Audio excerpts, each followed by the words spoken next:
Paul Roberts, The End of Food.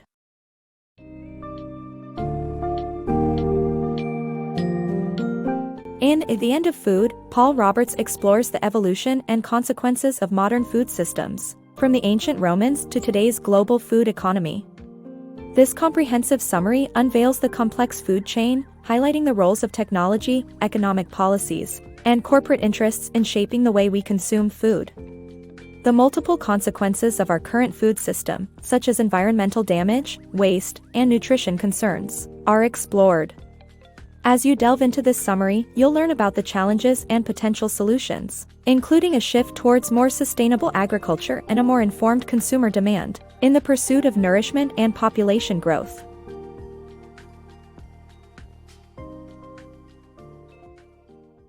The evolution of food production.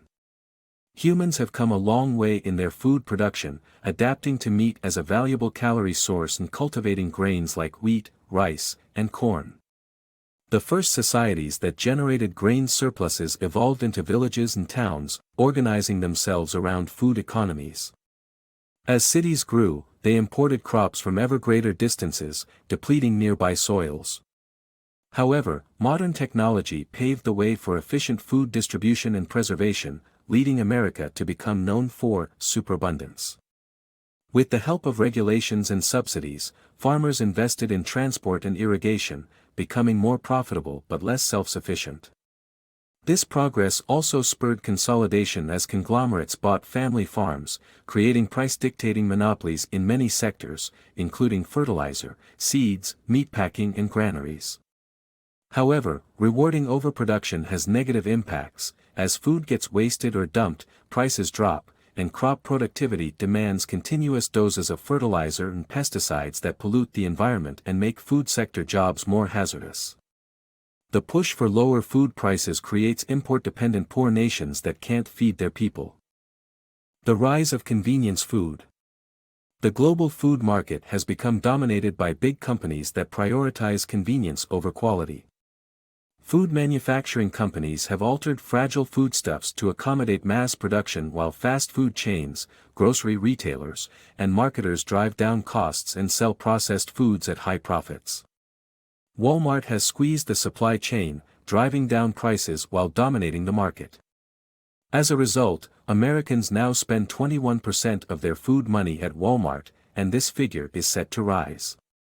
The trend towards uniform, plentiful, cheap, safe, and handy food is going global, even in agrarian nations. This drive for convenience comes at a cost. The quality of food is compromised. For example, the industry has engineered a more manufacturer-friendly, meatier chicken that matures quickly but is of poorer quality and injected with chemicals to retain moisture. The rise of convenience food is also driving down wages, with Walmart cutting labor costs by 2.2%. The truth about high-fructose corn syrup.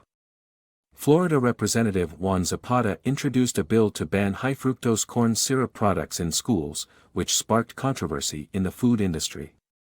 Despite challenges to the science linking HFCS to obesity, evidence shows that our bodies aren't made to handle the excessive sugar, salt, and preservatives in processed foods.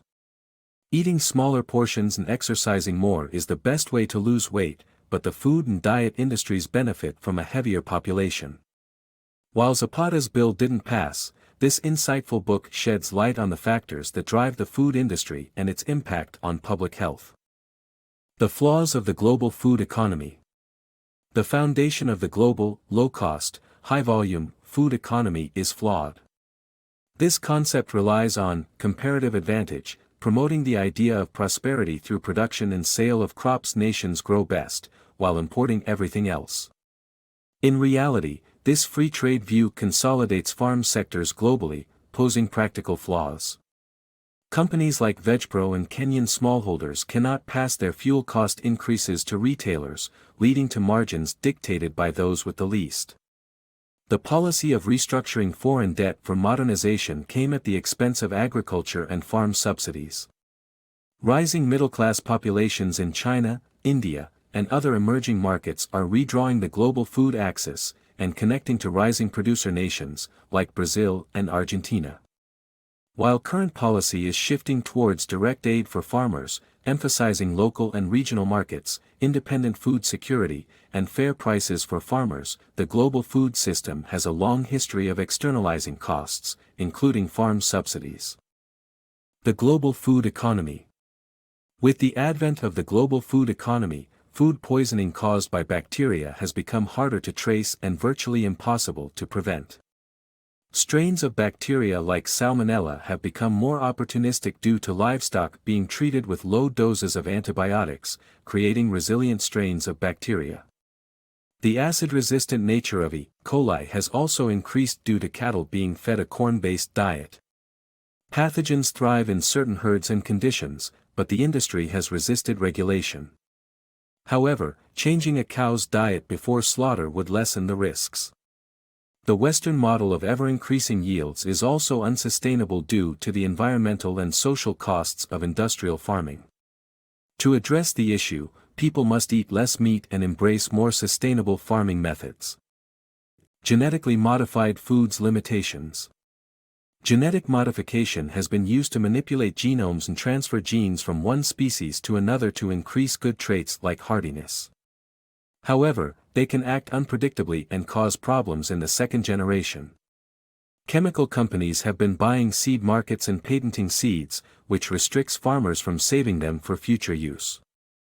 While genetically modified seeds can't solve all agricultural problems, organic farming offers a sustainable alternative. However, buying organic or local may not always be the best choice. Informed consumer demands can lead to fair food trade and sustainable agricultural practices. The global food economy may face a deadlock due to water shortages, a resource that is becoming increasingly scarce.